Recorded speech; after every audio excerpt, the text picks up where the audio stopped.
So if the 2020 Minnesota Vikings really are finito, they are done, they are ceased to be. And if you're going to rebuild, you may as well rebuild correctly. No more of this half-pregnant, well, we're going to draft 15 players and we're going to have a youth movement. We have the youngest team in football, except we still maxed out the cap and we still traded for Yannick Ngakoue. So no more of that. If the Vikings really are ready to let the young kids play and rebuild towards the future and cut Kirk Cousins, do it right. Do it right. And that means potentially trading some veteran players who may not be part of the Vikings' future to clear up cap space, get draft capital back, etc. And some of these hurt, some not so much. So let's get into the top 5 Vikings trade assets currently on the rooster right now. So right away, sure, Harrison Smith. So last week we talked about, is Harrison going to finish his career in purple? I think he might be an underdog to do so at this point. If the Vikings are honestly entering a multi-year rebuild, it's almost the right thing to flip Harrison Smith to contender. It's really akin to the Chiefs and Tony Gonzalez when they sent him to the Falcons. We're like, hey, Tony, you're an all-time great. You deserve better than this. It's going to be a while before we're really, really good, so we'll send you to a place where maybe you'll get a shot. So I think the Vikings could do the same with Harrison Smith. He is 31 years young, signed through 2021, 1 year to go on his deal. Extremely cheap. His $9.85 million base salary makes him the 9th highest paid safety in the upcoming season. So all those are appealing. Plus, he's the best safety in the league. So all that could make him super attractive to a team in the playoff race. So potentially could secure a first-round pick for the Vikings. I don't think that would be out of the realm of possibility. And you look at teams that could potentially need him. You look at the Bucks. Could you imagine Harrison Smith with Antoine Winfield Jr.? I mean, come on. As well as Harrison, maybe the Bills. Take the Bills 2021 first-rounder as well. Hey, at least he'll have a friend in Buffalo. He'll be like, hey, Diggs, what's up? There you go. Next up, trade asset number 2 for the Vikings, Riley Reiff. So this one hurts less. So Riley took a massive pay cut this year to stay on the Vikings. Respect. But he is soon to be 32 years old in December. And the left tackle, again, has played well this season. He's only allowed 4 pressures and 0 sacks on the year. Run blocking, but overall, he's been a very competent pass blocker, and that's what the Vikings have wanted out of Riley Reiff. And that instead of just being good against bad competition and then terrible against great competition, he's been average. He's been steady all season, and there's some value in that. But do the Vikings see him as part of the future?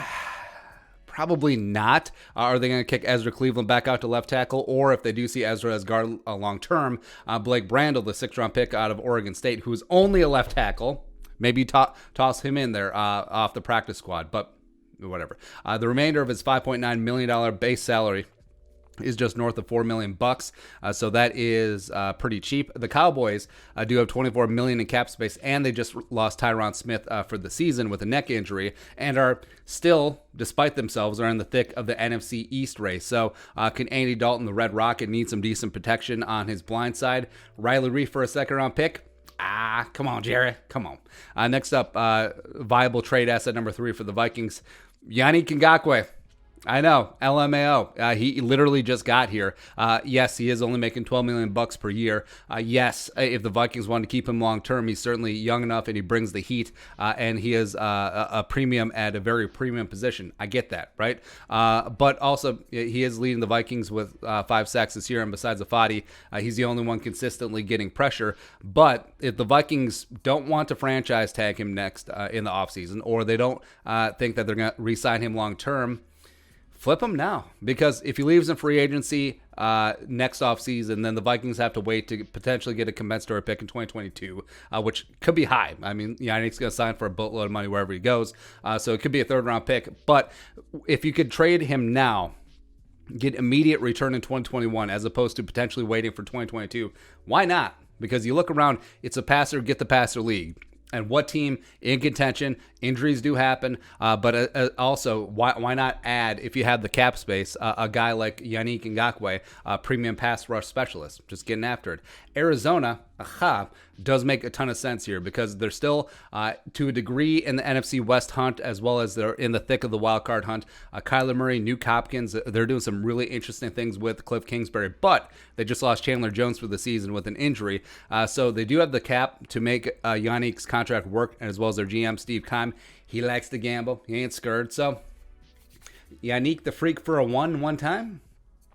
Or at least, at minimum, recoup that 2 and a 5. Yeah. Next up, tradable asset number 4 for the Vikings, Anthony Harris. So last 2 years, Anthony Harris has been the best cover safety in the NFL. And then this year, not so much. He's playing on his $11.441 million franchise tag. And I think he's very likely to walk in free agency next year. I don't see the Vikings working on a long-term deal or retagging him. So just like Yannick, they'll have to wait to get a 2022 compensatory pick, or they could trade Harris now for probably a mid-round pick, maybe a third or a 4, and then Anthony Harris goes a contender. Same teams that'll be in the market for Harrison Smith could be in the market for Anthony Harris. You look at the Titans, the Steelers, or pair him up with Honey Badger with the Chiefs. Woo! Come on, babe.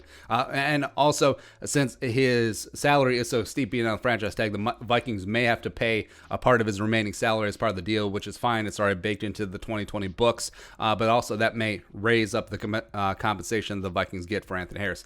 Lastly, tradable asset number 5 for the Vikings, Adam Thielen. So this would be obviously the most blasphemous. The pride of Detroit Lakes, Minnesota State Mankato Community College. This would be complete blasphemy. It would. But also I think it's the most unlikely. So Thielen is 30 years young, does have 4 years remaining on his deal, signed a 4-year, $64.2 million extension. But also this year is the final season where he has guaranteed money. And also his base salaries are reasonable. So the contract could be appealing to a team where they have full control. Also, they control the cap hits as well, since the Vikings are paying out his signing bonus cap hits. So it could feasibly be attractive to a team out there. And I don't think Thielen want to leave. I feel like he understands that he has a ton of life equity staying here in Minnesota. This is a great Minnesota story. I don't see him finishing out his career somewhere else unless the Vikings actually do trade him away. But I could see Thielen playing another 5, 6, 7 years. That's why I think this one is relatively unlikely. But also, could you imagine Thielen in the other purple? Like him with the Ravens, him with Lamar Jackson. Like the Ravens actually having a competent, consistent wide receiver as opposed to Hollywood Brown, who's just all over the place, right? Could you imagine that? It's pretty sick, but no, don't do that one. But that's it. What are your thoughts on our list? Top 5 tradable Vikings. Let us know in the comment section below. Subscribe for daily Vikings takes. Want to support that work? Pull some of the Venmo. But until next time, Skull, production value.